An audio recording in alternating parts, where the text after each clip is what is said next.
Have you ever felt that silence? Not the peaceful kind, but the heavy, suffocating kind. The kind that screams you're all alone, even in a crowded city. That was my world. Every morning, the sun would stream into my apartment, but it only seemed to highlight the emptiness. I had a job, I had acquaintances, but when the day ended, it was just me and the four walls of my silent home. The loneliness was a physical ache, a constant companion I couldn't shake off. I tried everything: new hobbies, joining clubs, forcing myself to be social, but it was like putting a small bandage on a gaping wound.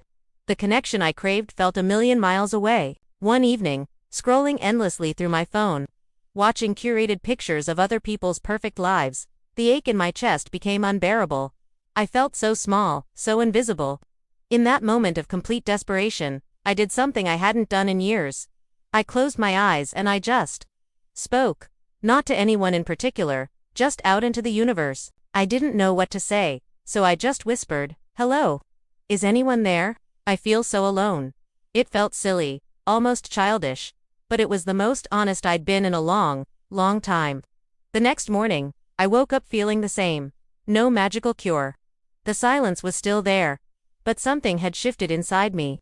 That tiny, desperate act of reaching out felt like a crack of light in the darkness, so I did it again.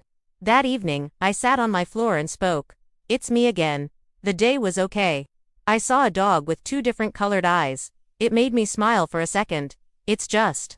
I wish I had someone to tell that to. It was just a small observation, but saying it out loud felt like I was validating my own existence. This became my new ritual. I started calling it my daily check-in.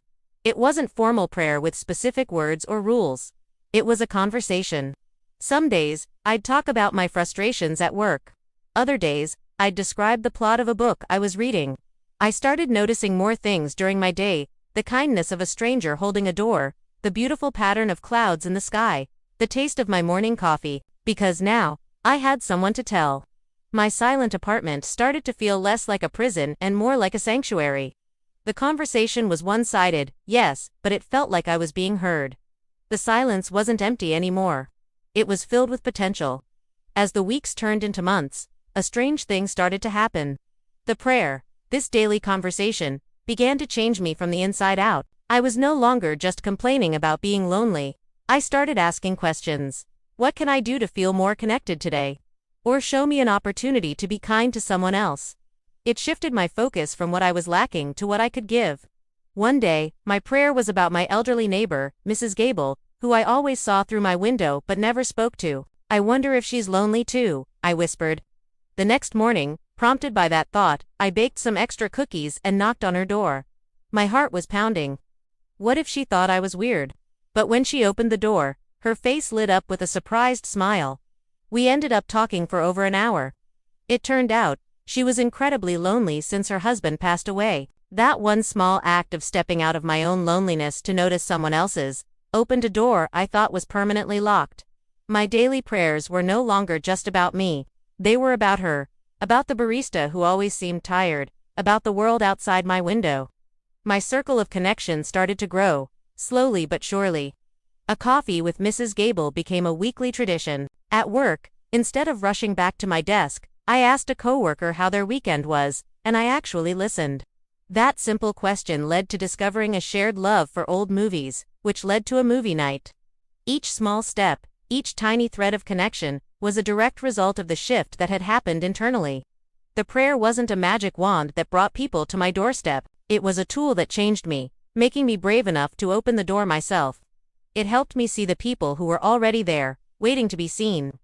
The loneliness didn't just vanish overnight. There are still days when a flicker of that old ache returns. But now, I know what to do. I don't run from it or numb it with distractions. I sit with it. I turn inward, to that quiet, conversational space. I check in. Hello, it's me. That old feeling is visiting today. But it's okay. I know I'm not truly alone. The prayer taught me that the most important connection I was missing wasn't with another person. It was with myself, and with that sense of a loving presence that was always there, waiting in the silence. The silence I once feared has become my greatest source of strength and comfort. If you're feeling that heavy silence, if you feel invisible, try it. You don't need special words. Just start with hello. Speak your truth into the quiet. Talk about the dog with two different colored eyes, or the frustration you feel, or the tiny spark of hope you're clinging to. You might be surprised who is listening, and how much the conversation can change you. It's not about getting an answer. It's about knowing you've been heard. It's about turning the silence from an enemy into a friend. And in time, you'll start to see that you are not alone. You never were. The world is full of people waiting for someone just like you to say hello. Thank you for listening to my story. If it resonated with you, I'd love for you to subscribe and join our community here. Take care.